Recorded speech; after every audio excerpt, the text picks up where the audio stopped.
Medak Congress MP అభ్యర్థిగా నీలం మధు ముదిరాజ్ పోటీ చేస్తున్నారు. పటాన్చెరు రుద్రారం గణేష్ గడ్డ వినాయక ఆలయం నుంచి ఆలయ ఎన్నికల ప్రచారానికి శ్రీకారం చుట్టారు. మంత్రి కొండా సురేఖ కాంగ్రెస్ సీనియర్ నాయకులతో ఆలయానికి చేరుకున్న నీలం మధు అక్కడ ప్రత్యేక పూజలు చేయించారు. అనంతరం ప్రచార రథాలకు టెంకాయ కొట్టి ఎన్నికల ప్రచారాన్ని ప్రారంభించారు. ఈ కార్యక్రమంలో మంత్రి కొండా సురేఖతో పాటు నిర్మలా జగ్గారెడ్డి, మైనంపల్లి హనుమంతరావు తదితర సీనియర్ నాయకులు పాల్గొన్నారు.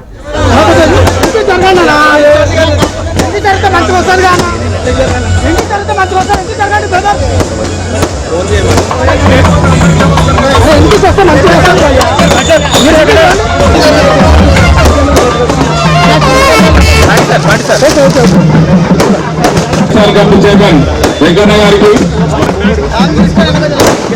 అలాగే దేవాలయ కమిటీ చైర్మన్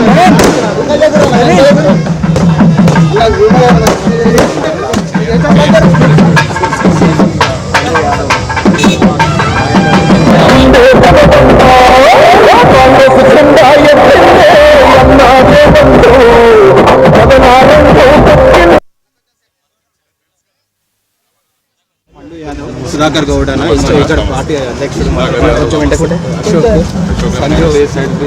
శ్రీశైలం